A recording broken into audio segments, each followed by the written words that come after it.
Convidar você a abrir no Salmo 96. A gente já cantou o Salmo 96 hoje, né? Então vamos ler. Cantai um cântico novo ao Senhor. Cantai ao Senhor todos os moradores da terra. Cantai ao Senhor, bendizei o seu nome, dia após dia, proclamai a sua salvação. Anunciai sua glória entre as nações e suas maravilhas entre todos os povos. Porque o Senhor é grande e digno de ser louvado, mais temível do que todos os deuses. Porque todos os deuses dos povos são apenas ídolos, mas o Senhor fez os céus. Glória e majestade estão diante dele, a força e formosura no seu santuário. Tributai ao Senhor, ó famílias dos povos. Tributai glória e força ao Senhor.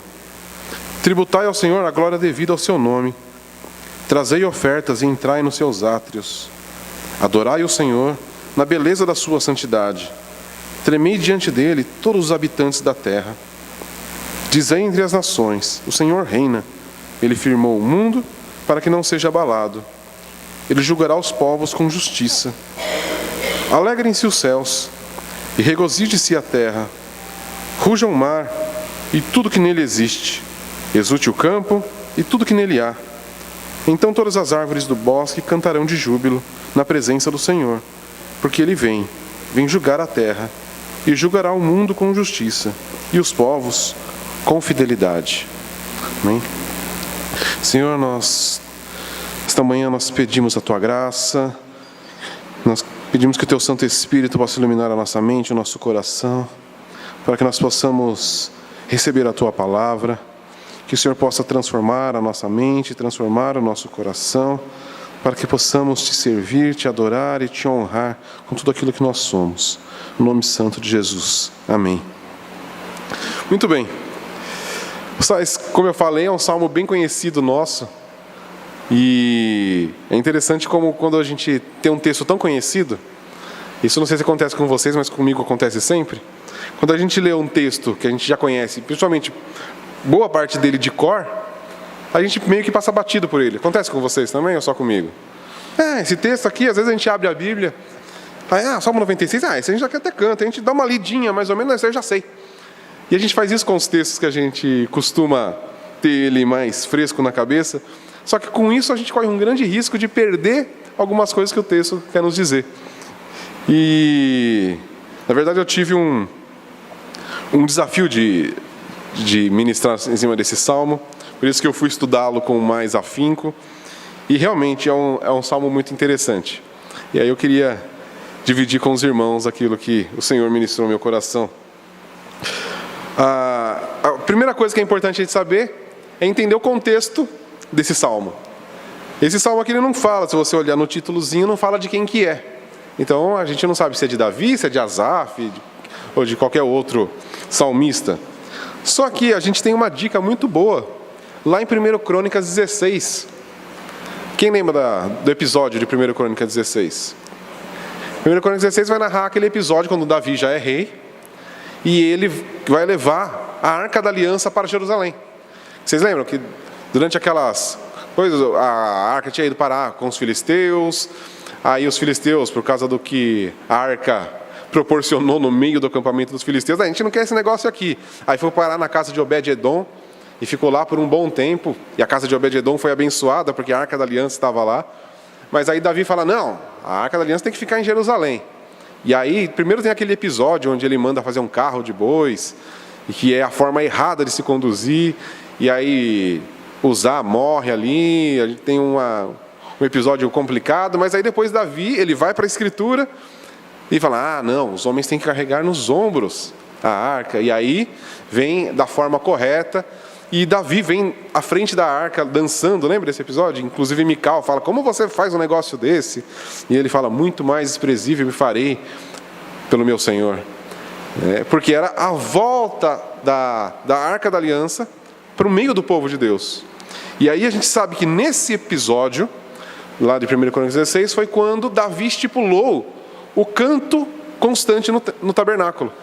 Porque até então, no tabernáculo de Moisés, existia lá o sacrifício, existia todas aquelas cerimônias estipuladas por Deus, né, que acontecia ali diariamente e depois uma vez por ano, que o sumo sacerdote entrava no Santo dos Santos.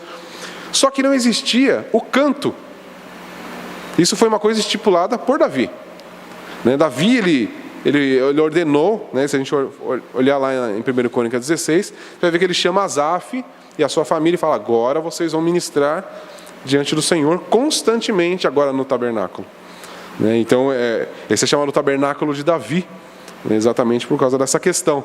Mas o ponto principal ali, de toda aquela celebração, e a gente vai ver que esse salmo aqui, o 96, ele está praticamente dentro lá do salmo que Davi canta, do verso 23 ao 36 de 1 Crônicas 16.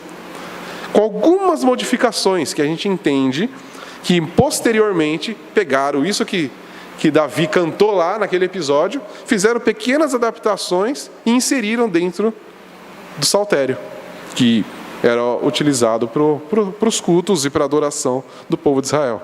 Tá? Então, mas a gente entende de onde que ele veio. Então é um salmo de Davi, de uma ocasião muito específica, da volta da presença de Deus indo para Jerusalém. Tá? Então, guarda essa informação aí que ela vai ser importante para a gente entender todo o salmo. Ok? Então, vamos agora que a gente entendeu o contexto do salmo, vamos a ele. Começa aí dizendo: cantai ao Senhor um cântico novo. Tá? Então, a gente entende que esse salmo aqui, ele vai falar de adoração. Ele vai falar da nossa vida de adoração, e o que eu quero meditar com vocês aqui é de uma adoração no sentido estrito. Porque nós temos a adoração no sentido amplo, que seria o quê? Aquilo que a palavra nos ensina. Nós temos que viver uma vida de adoração constante, do momento em que nós levantamos até o momento da hora de dormir. Né? Paulo diz: quer comais, quer bebais, fazer tudo para a glória de Deus. Paulo também lá em Romanos vai falar sobre oferecer o nosso corpo, que é o nosso culto racional. Ou seja, é constante. Então nós, como cristãos, nós devemos adorar a Deus, cultuar a Deus o tempo todo. Cada atitude nossa do dia, cada fala nossa, cada ação tem que ser para a glória de Deus. Mas dentro desse contexto, que eu quero tratar com vocês aqui, é adoração no sentido estrito. Que é o quê? É isso aqui. É quando o povo de Deus se reúne para adorar a Deus. Que é a adoração diferente do seu dia a dia. Lá, né, como o próprio texto diz, quer comais, quer bebais, fazer isso para a glória de Deus. Tudo bem, no culto a gente come e bebe na ceia. Mas hoje, por exemplo, né, claro, a gente vai beber uma água, principalmente hoje está calor, tem que ser feito isso para a glória de Deus, mas é diferente. Né? A gente entende que todas as nossas ações devem ser para a glória de Deus. Né? Então, a dona de casa, quando lava a roupa, ela tem que fazer isso para a glória de Deus. Isso é adoração? Isso é adoração. Porque se não for adoração, é pecado. Tem que ser adoração. Agora, quem lava roupa no culto público? Aqui, quem trouxe as suas roupas para lavar hoje aqui, num tanquinho? A gente não faz isso. Por quê? Porque é adoração no sentido estrito. Aqui nós temos algumas coisas específicas que nós fazemos. E é disso que o Salmo está tratando aqui. Por quê? Porque o Salmo foi cantado numa ocasião específica. Não foi cantado num dia a dia qualquer do povo de Israel. Não, foi num dia onde eles estavam celebrando a volta da presença de Deus para o meio do povo. Ok? E isso aqui é muito importante a gente entender. E ele começa falando aí: cantai um cântico novo. E aí a gente pensar, poxa, então se a Bíblia falar para a gente cantar um cântico novo, toda semana a gente devia cantar uma música nova na igreja? Não, senão ficaria, imagina o tamanho do nosso repertório, que já é enorme. Não tem como. Agora, o que seria esse cântico novo? A gente vai ver que esse cântico novo ele aparece constantemente nos Salmos. E muitas vezes sobre cantar um cântico novo, né? Ter um novo canto nos lábios. Do que trata isso exatamente, então, que o Salmo quer nos dizer?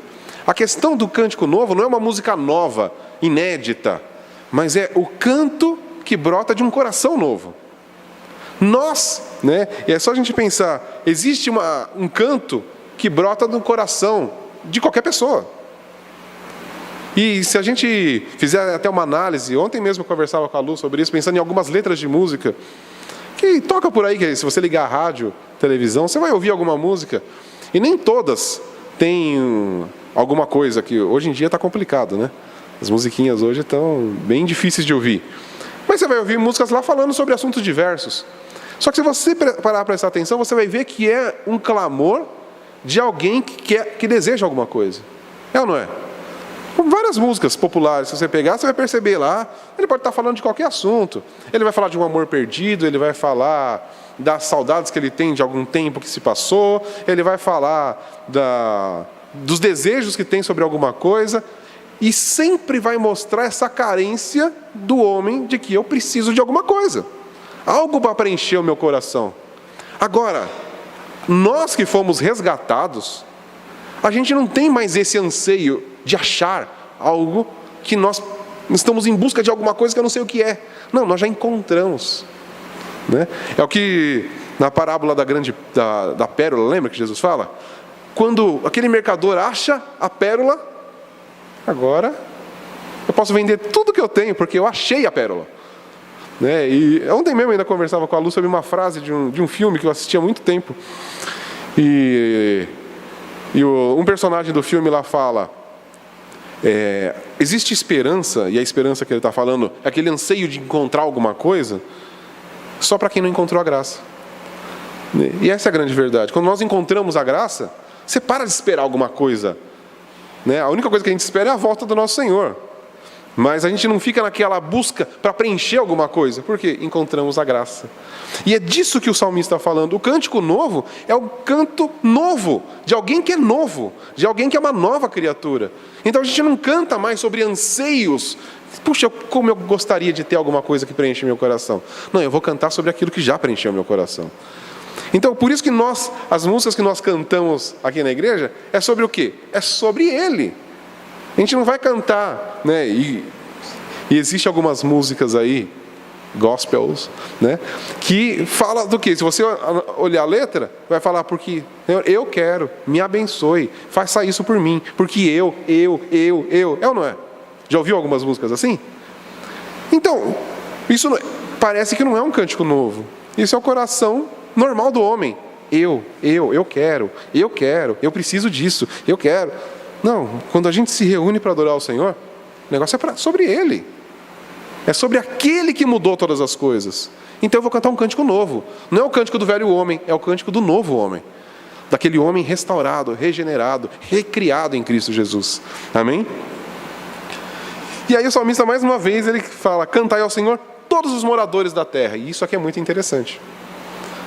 Porque se a gente pensar no contexto onde esse salmo foi cantado, Davi, ali, trazendo a arca para Jerusalém, o culto dos judeus, né, para quem que era? Para os judeus. Os gentios participavam disso? Como que todos os moradores da terra poderiam cantar ao Senhor um cântico novo? Onde isso foi alcançado? Em Cristo. Ele, né, quebrou a barreira entre gentios e judeus. Né? A gente vê lá, agora já não existe mais separação. Existe um povo regenerado de todas as nações. Né? E agora que estamos na época do Advento, do Natal, né, a gente lê muito Isaías 9. Né? E o que Isaías 9 fala lá? Da Galileia dos gentios virá a salvação. E a gente falou sobre isso quando estudou Marcos. Né? Jesus, ele ficou onde ele se estabeleceu como, né, pôs a sua moradia, em Cafarnaum, na Galileia dos gentios. Era o ponto de passagem para todos os lugares ali, era o ponto central, porque Jesus ele não queria ficar ao sul, lá na Judéia, ali perto de Jerusalém. Ele ficou ao norte, onde passavam os mercadores, onde era a rota de comércio. Por quê? Porque Jesus agora estava trazendo salvação para todos os povos, não para os judeus. É interessante que a salvação vem dos judeus, como Jesus fala lá em João 4, porque ele era judeu. Mas a salvação não se restringe mais a judeus, não mais a israelitas. A salvação é para todos. Então a gente percebe aqui Davi já cantando sobre o reino de Cristo. E isso é um convite, mostrando porque somos nós. Ele está falando de nós aqui. Como eu já falei em outras vezes, tem algum judeu aqui? Não. Nós não somos judeus, mas nós somos do povo de Deus.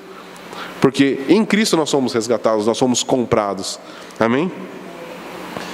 E aí, por uma terceira vez, ele fala: cantai ao Senhor, bendizei o seu nome. E isso aqui é interessante. A gente pode inferir isso, claro.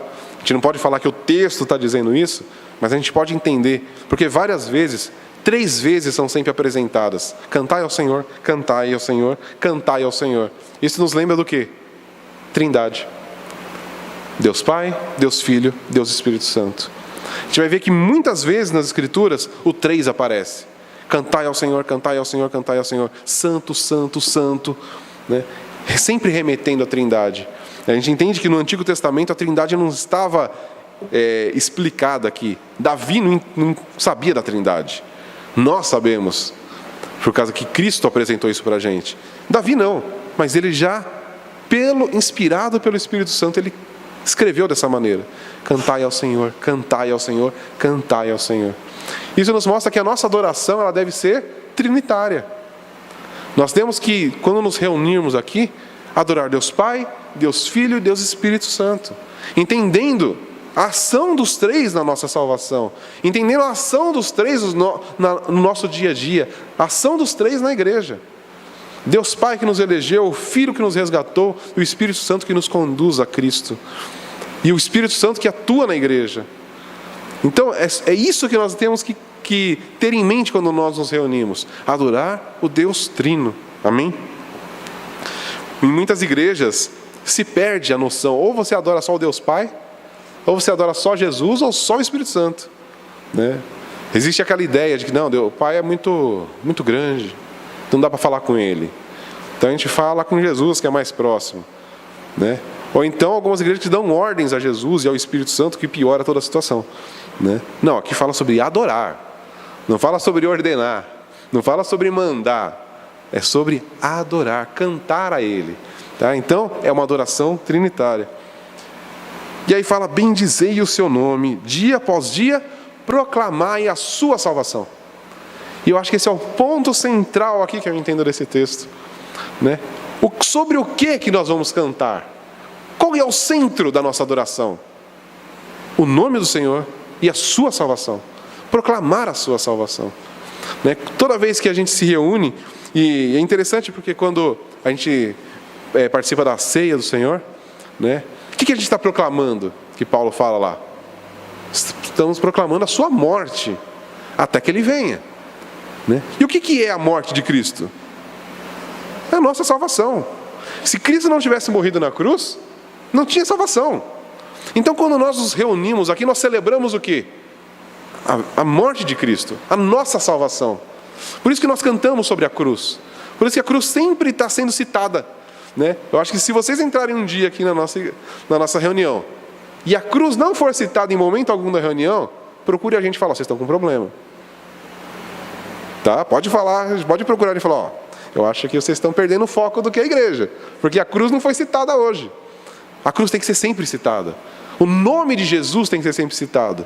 Também se a gente se reunir aqui e falar de Deus numa coisa meio abstrata, distante, e não falar de Jesus, Cristo, o Deus homem que habitou no nosso meio, tem uma coisa errada com a nossa igreja. Então se você visitar alguma igreja, eu já fui em umas assim, que fala meio coisas bonitas, mas não fala da cruz, não fala de Jesus, não fala do Deus homem que habitou no nosso meio, que morreu no nosso lugar. Aí não é igreja mais, porque a igreja proclama a salvação. E fala sobre bendizei o seu nome. E isso aqui é muito interessante também, porque pensando em Antigo Testamento, qual que era o nome do Senhor no Antigo Testamento? Né? Nós temos um nome que foi dado, que está lá, que é Yahvé, mas raramente esse nome vai aparecer. Por quê? Porque quando Deus se apresenta lá para Moisés, e Moisés pergunta, né? Quem eu? O eu sou. Não é um nome, é o eu sou. Deus não se autodenominou, porque Ele não queria que tivesse um nome. E aí, né, eles estabeleceram aquele tetragrama, que é o Yahvé, né, que nem se sabe se pronuncia assim, ninguém sabe como se pronuncia na verdade. A gente fala Yahvé, Javé, mas é uma forma de se pensar. ninguém sabe como se pronunciar, porque eles não pronunciavam esse nome, porque o nome era santo. Então não se pronunciava, por isso era o Deus eterno, o Senhor, o Criador dos céus, porque não tinha um nome, mas Davi fala sobre bendizei o seu nome. E aí mais uma vez a gente pensa no Novo Testamento. Lá em Filipenses, quando está falando sobre a kenose, lá sobre Jesus se esvaziar de si mesmo, e ele assumiu a forma de homem, a forma de servo, foi obediente até a morte, morte de cruz, por isso Deus o exaltou e lhe deu um nome que está acima de todo nome. E aí depois Paulo também fala o nome pelo qual nós somos salvos. É por esse nome que nós nos chamamos. Nós recebemos esse nome, é esse nome que é poderoso para nos salvar, o nome de Jesus. Então quando Davi aqui está falando, bendizei o seu nome, ele não está falando do tetragrama. Ele está pronunciando, ele já está profetizando sobre o nome do nosso Senhor Jesus Cristo. E é nesse nome que nós bendizemos. Por isso que nós temos que falar sobre Jesus. O Jesus tem que ser sempre citado, a palavra Jesus. E como eu já disse, acho que isso em uma outra vez, não é uma palavra mágica. Né? A questão do Jesus não é uma palavrinha mágica que a gente fala. Quando a gente fala, esse nome tem poder, não é que você fala Jesus e alguma coisa miraculosa acontece. A questão é a autoridade que esse nome tem. A nossa dívida foi rasgada porque o nome Jesus foi quem pagou. Ele falou, não, eu paguei. Eu estou tomando o lugar dele. Eu estou tomando o lugar da Genia, eu estou tomando o lugar do irmão Gabriel, estou tomando o lugar do Isaac. Agora é Jesus que está sendo assinado aqui, não mais eles. Ele tomou o nosso lugar, e por isso esse nome é poderoso. Não é a palavra J-E-S-U-S que tem poder. Não, é a pessoa de Jesus. E a pessoa carrega um nome, Jesus. Amém? E aí mais uma vez aqui no verso 3, ele vai falar sobre anunciar a sua glória entre as nações e as suas maravilhas entre os povos. Então mais uma vez aqui ele vai falar de nações, de povos. Mas ele fala sobre o que a gente tem que falar. Anunciar a sua glória, as suas maravilhas. Então quando a gente se reúne, a gente tem que falar sobre as maravilhas do Senhor. Por isso que a gente canta sobre todas as coisas que o Senhor faz. Mas a gente fala sobre a criação. A gente cantou, acho que a semana passada, né? Aquele que criou o universo e os astros espalhou por seu lugar. Então, estamos falando da criação. Mas não a criação, mas sobre aquele que criou. Não adianta eu falar sobre as estrelas, falar sobre as montanhas, as árvores, sem falar sobre quem criou. O que é uma árvore? Se a gente não saber, se você olha uma grande montanha, você, puxa, como essa montanha é grande, como essa montanha é poderosa. A montanha foi criada por alguém que é muito maior. Então, a natureza, como a gente estudou, que é a revelação geral de Deus, ela nos mostrando a grandeza de Deus. E esse é o grande problema do homem. Quando nós, e a gente vai ver isso lá em Romanos 1, quando a gente passa a adorar a criação no lugar do Criador. Então se a gente, e até Spurgeon fala uma coisa muito interessante, ele fala, a criação é maravilhosa, a providência de Deus é maravilhosa, mas a salvação sobrepuja todas essas coisas. Quando você olha, você pode olhar as estrelas, né? Pensa, né? Aqui em São Paulo já ficou ruim de ver estrela, né? Mas mesmo quando você vê aquele pouquinho de estrela, você pensa na imensidão daquilo, do nosso universo, né? Isso é maravilhoso. Mas, quando você olha para a cruz, é muito mais maravilhoso. Porque ali, a cruz, né, não pode me salvar, as estrelas não podem me salvar. O sol quente que está nesses dias aí, né, não pode nos salvar.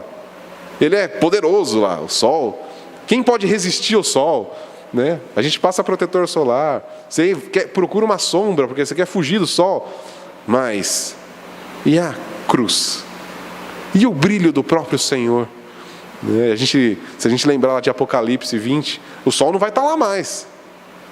Nós seremos o tempo todo iluminados pela própria glória do Senhor. Porque o sol vai ficar ridículo perto da luz do Senhor. Esse é o nosso Deus, e é sobre isso que a gente tem que falar. Né? Tem uma música que eu ouvi há pouco tempo, e ele fala exatamente disso. Ele pega o texto, quem no céu e quem na terra tem o eu além de Deus, além do nosso Senhor. E aí ele faz essa... O cara é um grande poeta, o Estênio Márcios, e ele fala, né, quem no céu tenho eu além de ti, Senhor? Eu olhei as estrelas, e aí ele cria, eu andei com os cometas, eu voei nas nebulosas, né? Ele cria uma poesia muito bonita. Ele falou, me deu até vertigem de tanto que eu voei, mas de todas aquelas as estrelas, nenhuma pôde iluminar a sombra do meu coração, só a tua luz. Né? Então ele entendeu, isso é maravilhoso, foi criado por ele, mas essas luzes todas não iluminam as sombras do meu coração, só a tua luz. Né? E é por isso que a gente canta sobre ele. A gente não vai cantar sobre as estrelas, a gente não vai cantar sobre o sol, a gente vai cantar sobre o Criador de todas essas coisas, sobre as maravilhas que ele criou. A gente vai falar das maravilhas dele, mas por causa dele, não por causa das coisas. A gente vai cantar da nossa salvação, não por nossa causa, mas por causa dele, porque ele nos salvou. Amém? Porque o Senhor é grande, é digno de ser louvado, mais temível que todos os deuses, porque os deuses dos povos são apenas ídolos, mas o Senhor fez os céus. E a gente vai ver essa colocação muitas vezes nas Escrituras, quando a distinção entre ídolos e o nosso Deus, porque o Senhor fez os céus, ídolos não. E se a gente seguir um pouquinho mais para frente no Salmo, a gente vai chegar no Salmo 115, que vai falar exatamente dos falsos deuses. Eles têm boca, mas não falam, têm pernas, mas não andam, né? Não ouvem, não têm olhos, mas não veem. Porque esses são os deuses criados pelos homens. Os homens criaram esses deuses, mas o nosso Deus, ele fez os céus. Ele é o Criador de todas as coisas. Agora, o que mais que a gente precisa tomar cuidado com isso, e o que eu acho que é o que... Por que Davi vai colocar isso no meio desse texto? Ali, quem que estava adorando falsos deuses? Ali. Não, eles estavam celebrando a presença de Deus, né? Mas a gente vê isso nos cultos de muitas igrejas, onde se adora um Deus falso. Teoricamente se reúne para adorar o Deus Criador dos céus, mas quando está aqui, adora a si próprio, busca os próprios interesses. Não, eu vou na igreja para buscar minha bênção. Já ouviu essa frase? Não, para que nós se reúne aqui? Para adorar aquele que já fez todas as coisas, para proclamar as suas maravilhas e a sua salvação. Eu não venho aqui atrás de bênção, eu venho porque ele já me abençoou, né? O texto lá de Efésios, bendito Deus e Pai de nosso Senhor Jesus Cristo, que já nos abençoou com toda sorte de bênçãos espirituais nas regiões celestes, em Cristo Jesus. Ele já nos abençoou. Então eu não preciso vir atrás de uma bênção. Eu venho porque eu sou abençoado. Eu canto porque eu sou abençoado. Eu não vou cantar, isso não é uma troca. Vou adorar o Senhor porque aí ele vai me abençoar. Não, eu vou cantar porque ele já me abençoou. Ele já me salvou. Então eu tenho motivos para cantar até meu último dia. Mesmo que Deus não faça mais nada para mim. E ele vai fazer porque ele sempre faz. Porque ele é um Deus misericordioso, gracioso, que nos abençoa constantemente. Então mesmo que se Deus hoje decidir, eu não vou fazer mais nada pelo Samuel, eu tenho motivo para cantar até meu último dia. Porque eu sei que minha salvação está garantida. Eu vou viver com ele eternamente, porque isso foi selado lá na cruz. Então mesmo que ele não faça mais nada por nenhum de nós, nós temos motivos de sobra para cantar até o nosso último dia. Amém? E é por isso que a gente vem aqui. Mas muitas pessoas têm esses falsos ídolos dentro do seu coração. Até sobre o próprio Deus. Criam imagens a respeito de Deus. Como um Deus de uma maneira como eu interpreto Deus. Mas Deus se auto-revelou para a gente. Para que a gente não precise interpretar Deus da nossa maneira. Eu não tenho que achar como Deus é. Não, para mim Deus é uma pessoa assim. Não, eu não tenho que achar como Deus é. Ele falou. E por isso que nós temos que sempre vir para as Escrituras, para a auto-revelação de Deus. Porque quando eu imagino um Deus para mim, eu estou cultuando um falso Deus. Quando eu imagino um Deus que se adequa às minhas necessidades e às minhas perspectivas, e aquilo que o meu coração acha que tem que ser Deus, eu estou criando um ídolo. Eu não estou mais adorando o Deus que criou os céus. Eu estou criando um Deus que eu criei dentro da minha mente e do meu coração. E isso é idolatria. Isso é pecado.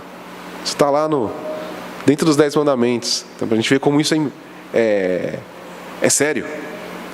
Não podemos fazer uma imagem de Deus. Nós temos que adorar o Deus como Ele se auto-revela a nós. Amém? E aí ele continua aqui. Glória e majestade estão diante dele. A força e formosura no seu santuário. E eu acho que esse aqui é o ponto principal, que a gente vai entender todas essas questões. Vamos voltar para o episódio de Davi, lá em 1 Crônicas. O que está acontecendo? A Arca da Aliança está indo para Jerusalém, para ficar ali no tabernáculo. E se a gente lembrar, né, o que é isso? Porque Deus é invisível. Ninguém vê Deus. Não existe, nunca teve Deus visível aqui nessa época. Então, como que Deus se utilizou de uma maneira para mostrar que Ele estava no meio do povo? A Arca da Aliança. Onde a Arca da Aliança estava, ali representava, Deus está aqui. Por isso que ninguém podia encostar na Arca, né? Era uma coisa toda, porque ela simbolizava essa santidade, essa perfeição, essa pureza de Deus. Era só uma arca? Era. Aquilo era Deus? Não. Mas aquilo era um símbolo da presença de Deus. Por isso que ela ficava dentro do Santo dos Santos, onde só o sumo sacerdote podia entrar ali uma vez por ano. Então, pensa nessa narrativa. Era a presença de Deus, visível, indo para o meio do povo. Por isso aquela celebração de Davi. Por isso Davi dançando daquela maneira. Porque ele é o próprio Deus. Agora eu estou vendo. Deus está aqui. Deus não está mais lá. Deus está aqui, no meio do povo dele. E aonde a gente vê isso se cumprindo de uma maneira perfeita? Em Jesus. O que é o texto de João, que a gente já estudou? João capítulo 1. No princípio era o verbo estava com Deus, o verbo era Deus, por meio dele todas as coisas foram criadas. Mas o verbo encarnou e habitou no nosso meio. E a palavra habitou lá do grego mesmo é tabernaculou. É a mesma palavra do tabernáculo. Agora não existe mais arca, existe quem? Jesus. E aí, né, Jesus é a exata expressão de Deus. Nele nós vemos a glória do Pai. Né? Jesus disse lá em João, a gente estudou isso. Quem vê a mim, vê ao Pai. Olha para mim, né, lá, Filipe vai falar, Senhor, mostra-nos o Pai. Ele, como assim? Vocês não estão vendo? Já falei, quem vê a mim, vê ao Pai. Então Jesus é essa representação aqui. Quando está falando sobre adorar a Deus, o seu santuário. Quem é o santuário? Jesus.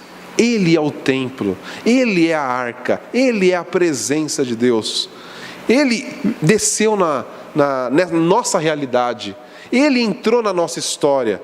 Dessa mesma maneira como a arca estava entrando na história de Davi aqui, Cristo entrou na história da humanidade, de uma vez por todas. Ali com Davi foi um episódio. Jesus foi um episódio definitivo. Muito diferente do que aconteceu com Davi, a entrada da presença de Deus em Jesus no mundo transformou a história. A gente não tem no calendário antes e depois da entrada da arca em Jerusalém, mas a gente tem uma antes e depois de Cristo. Nossa história é marcada com a entrada de Jesus no mundo. A arca do próprio Deus, a presença de Deus, a glória de Deus estava agora visível a todos os homens. Então, quando olhamos para Jesus, nós vemos Deus. Então, nós cremos, Deus é invisível, mas Jesus não é invisível. Jesus é o Deus homem que habitou no nosso meio. E isso aqui é muito importante, né? Porque a gente vai entender que toda a questão aqui, toda a adoração que houve, era por causa dessa presença. Era por causa da arca, ali no meio do povo. Então toda a nossa adoração ela tem que ser centrada em Jesus. Eu já falei isso um pouquinho antes aqui, né? Sem Jesus não há culto. Sem Jesus não existe igreja. Jesus é o centro de todas as coisas. Tudo passa por Ele. Ele é o santuário de Deus. Ele é ali onde a presença perfeita de Deus estava aqui na terra. Era em Cristo. E é onde Ele está hoje. Continua sendo em Jesus. Fala, mas agora não é igreja? Nós somos o quê? Corpo de Cristo. É Cristo ainda. Nunca deixou de ser. A igreja não é nada mais do que o corpo de Cristo. por isso, né, quando nós nos reunimos aqui, e essa é a grande importância dessa nossa reunião, nós juntos aqui, quando você olha, se olhar aqui, estamos olhando aqui o corpo de Cristo. A presença de Jesus hoje na terra somos nós.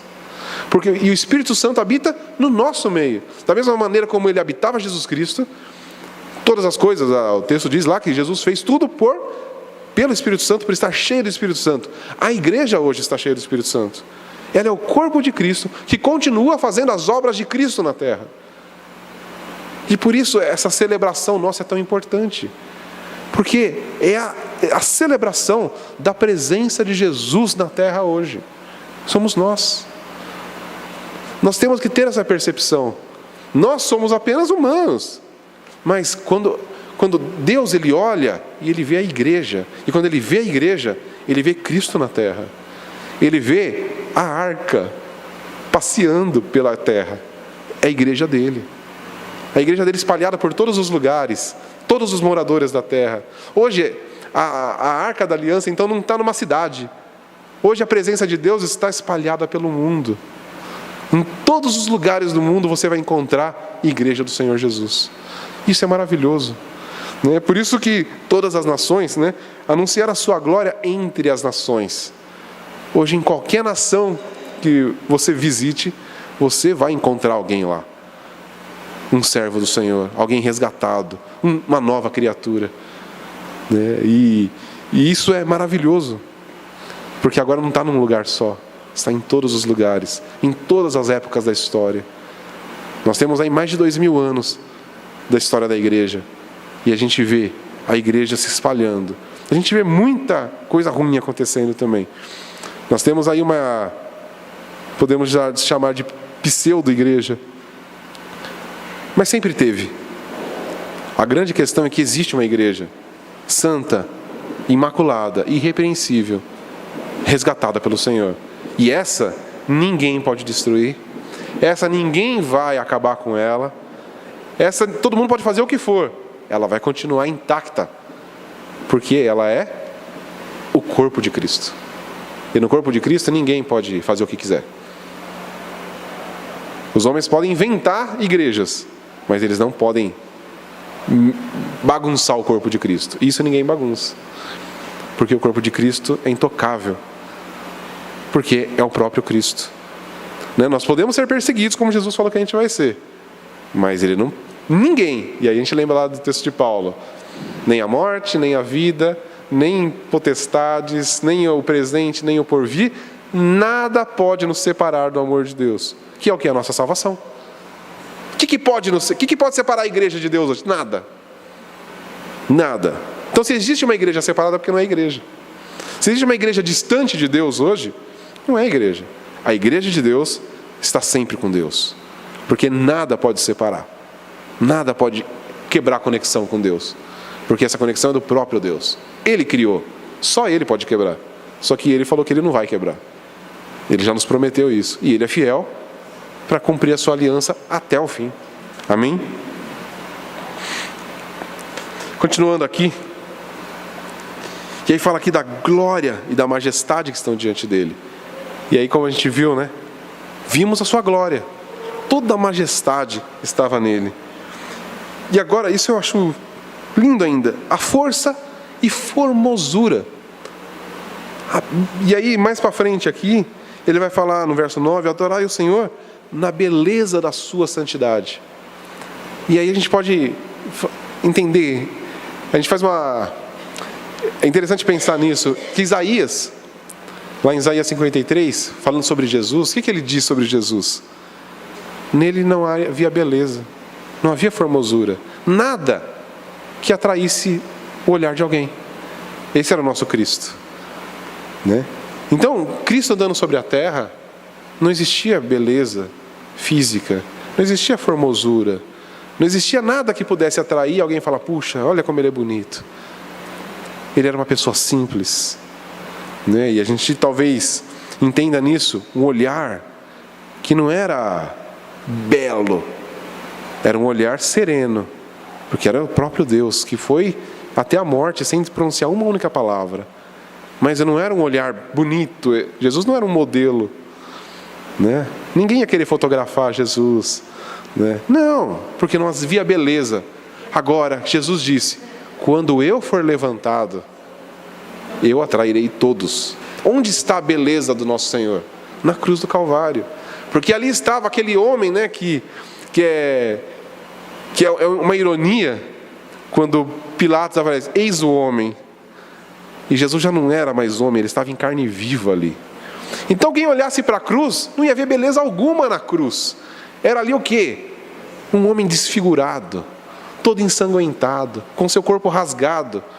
Mas é ali, naquele momento, aquele centurião olha para ele: este realmente é o Filho de Deus.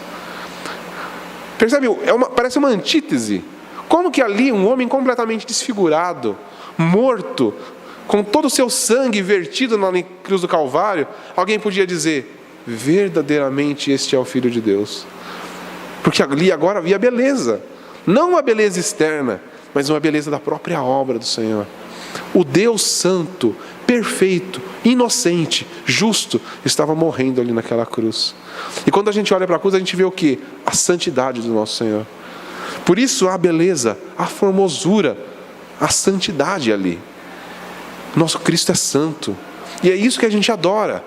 Ele morreu naquela cruz santo, imaculado, irrepreensível, perfeito, sem cometer um único pecado, mas por causa do nosso pecado.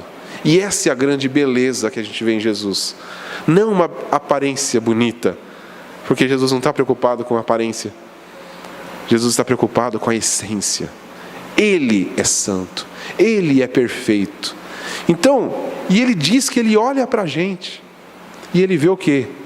Uma igreja bela, perfeita, uma noiva linda, imaculada, que é essa que Ele vem buscar. Então, a mesma ótica que nós temos de Jesus é a que Ele tem de nós.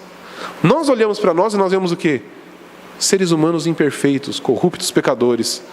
Mas por causa daquela obra da cruz, daquela feiura aparente, que se tornou a grande beleza, essa grande feiura que somos nós, se torna uma grande beleza para o nosso Senhor. E isso tem que ser motivo da gente celebrar aqui.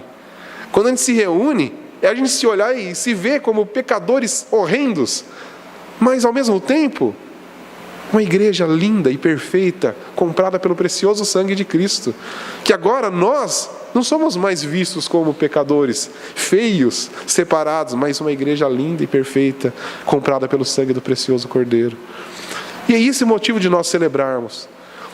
Isso é o nosso culto público. É para isso que a gente existe, é para isso que a gente vive. É isso que Davi está falando. Vamos celebrar isso. A presença de Deus. O Cristo que veio e nos resgatou. E agora nós somos diferentes. E tremei diante deles todos os habitantes da terra. Essa percepção. Ao mesmo tempo que estava ali, um homem, o Deus homem, morrendo no nosso lugar ali, entregando a sua vida, aparentemente fraco, mas ali a gente vê que era a própria força de Deus. Deus estava ali vencendo os seus inimigos.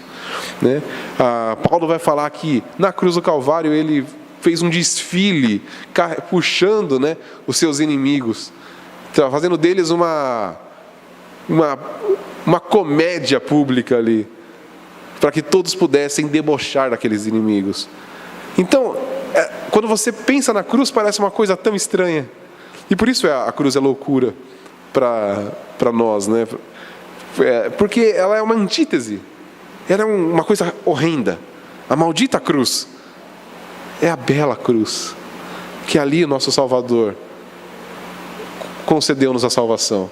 Ela é horrível, porque ali tinha um homem completamente desfigurado. Mas ele é linda, porque ali estava o Deus eterno, morrendo no meu e no seu lugar. Ela é horrível, porque ela era o objeto de escárnio, de desprezo. Quem morria na cruz? A pior pessoa do mundo. Mas ali estava o ser humano, Deus ao mesmo tempo, o homem e o Deus ao mesmo tempo, o Deus santo e o homem santo.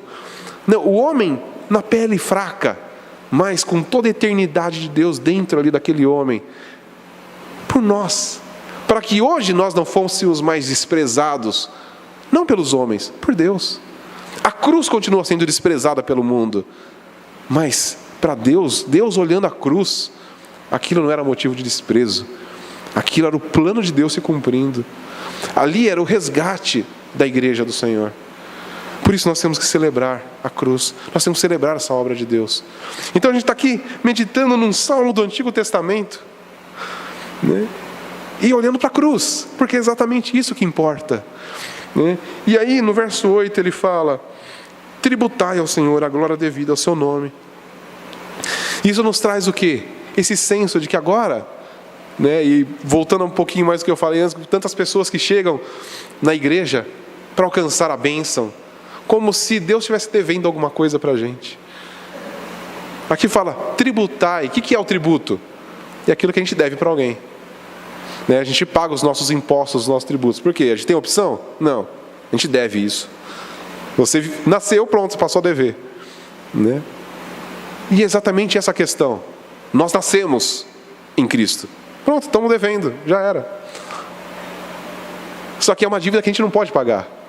E o que a gente vai tributar a Ele? A nossa adoração, tributar honra, tributar a glória, tributar a nossa força, né? Por isso, né, adorar ao Senhor com toda a nossa força, amar ao Deus com toda a nossa alma, com toda a nossa força, com tudo aquilo que nós somos, porque é a única coisa que a gente pode dar para Ele agora. O que a gente vai dar para Deus? Nada. A gente não tem nada para oferecer, né? Então a gente tributa a nossa força, a nossa vida, a glória, a honra, tudo é para Ele. Então a gente tem que entrar nesse lugar como o grande devedor. Essa é a nossa sensação diante da cruz. Entrar por essas portas aqui, se reunir e falar: vim pagar também? Também vim pagar. Que nem a galera na fila do banco, né? Eles não ficam lá com os boletinhos na mão, tem que pagar a conta. Essa é a nossa. A gente vem aqui, a gente tem que tributar, vim aqui tributar, mas a diferença é que a gente paga boleto com tristeza e a gente vem tributar ao Senhor com alegria, porque o que Ele conquistou para a gente é impagável. A gente não tem como pagar. Ele conquistou a nossa salvação eterna. Então a gente vem com alegria mesmo, né? A gente pode entender Davi dançando daquela maneira e falando: é muito mais desprezível me fazer mesmo. E olha que ele nem tinha o vislumbre da cruz como nós temos. Ele tinha a perspectiva do Messias. Ele tinha a esperança, ele olhava para o Messias. A gente vê isso nos escritos dos salmos dele. Ele olhava para o Messias. Nós temos o privilégio de ver o Messias já. De ver a história acontecendo. Já aconteceu. Para nós, já está no passado. Nós cremos em algo que aconteceu. Davi cria em algo que iria acontecer. Então nós temos, se Davi podia se considerar: eu posso me fazer muito mais desprezível, porque eu estou olhando lá na frente. E nós? Eu vou fazer muito mais desprezível, porque eu já vi. Jesus já veio. Jesus já morreu. Não é uma expectativa. Não, Ele já fez. É real. É concreto. Não tem mais volta. Não existe como adiar. Já foi feito. Está consumado. Então, eu vou adorar o Senhor na beleza da sua santidade. E vou anunciar: o Senhor reina.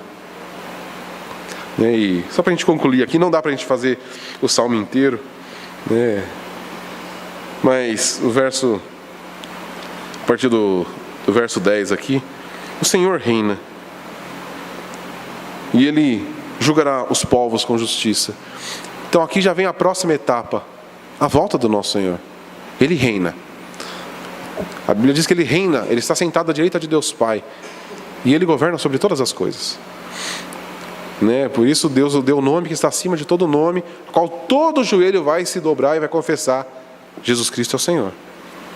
Isso é fato. Isso não tem como mudar mais. Mas um dia Ele vai voltar. E Ele vai vir em glória. E essa é a nossa grande esperança. O dia que nós veremos o Senhor em glória. Mas Ele vem para julgar as nações. Por quê? Porque Ele reina. E Ele vai julgar os povos com fidelidade, com justiça, né? E aqui fala sobre a terra se regozijar, o mar, tudo que existe, porque tudo pertence a Ele. Eu não sei como vai ser naquele dia, mas vai ser uma coisa estrondosa, porque todos os seres viventes vão se manifestar naquele momento. Quando o nosso Senhor aparecer nas nuvens, toda a natureza ela vai de alguma maneira se mexer, por causa da glória do Senhor ali, mais uma vez, descendo da terra. Se naquele dia da morte do nosso Senhor Jesus, a terra estremeceu, o sol se escondeu, o que será na volta do nosso Senhor? A terra vai exultar, os mares vão se regozijar, tudo que nele existe, o que a gente pode imaginar? Os peixes saltando do oceano, eu não sei, mas se a gente tentar fazer alguma interpretação do texto, e toda língua confessando, Jesus Cristo é o Senhor. Da mesma maneira que aquele centurião diante da cruz, ali falou, verdadeiramente este é o Filho de Deus, todo joelho vai se dobrar e vai confessar, Jesus Cristo é realmente o Senhor. Mas aí ele vem para julgar. E aqueles que foram resgatados, esses só vão celebrar. Esses não vão ter que se preocupar com o julgamento, porque eles estão salvos. E está aí mais um motivo da nossa exultação. Nós temos a salvação garantida. Nós esperamos aquele dia sem medo algum. A gente não precisa ter medo de quando o Senhor aparecer nas nuvens. Por quê? Porque nós temos a certeza da nossa salvação. Se nós cremos em Cristo, se nós cremos na obra redentora de Jesus, se nós obedecemos os seus mandamentos, se nós vivemos agora conectados com Ele, como a gente tem estudado, na videira, a volta de Cristo vai ser o dia mais incrível das nossas vidas. Porque ali vai se completar tudo. Mas para os que adoram os falsos ídolos, esse dia vai ser terrível. Porque eles vão perceber que eles estavam enganados a vida inteira, que eles se enganaram, que eles negligenciaram o próprio Deus, que eles viraram as costas para o verdadeiro Deus, e aí já não vai mais haver solução. E nós celebraremos, de uma vez por todas, e estaremos com Ele a eternidade. Então que cada reunião nossa seja um lapso, um vislumbre dessa eternidade. Que todas as vezes que nos reunirmos aqui, nós possamos imaginar nosso Cristo descendo nas nuvens, e nós possamos celebrar isso. Nós possamos ter aqui o vislumbre da cruz e ver Jesus aqui presente em nós e celebrar e oferecer a honra e cantar a Ele, e cantar com toda a nossa força, cantar para Ele sobre quem Ele é, sobre os atributos dEle, celebrar a nossa salvação, proclamar a nossa salvação. Amém? Que todas as nossas reuniões possam ser assim, um vislumbre da glória do Senhor, e a gente celebrando. Amém?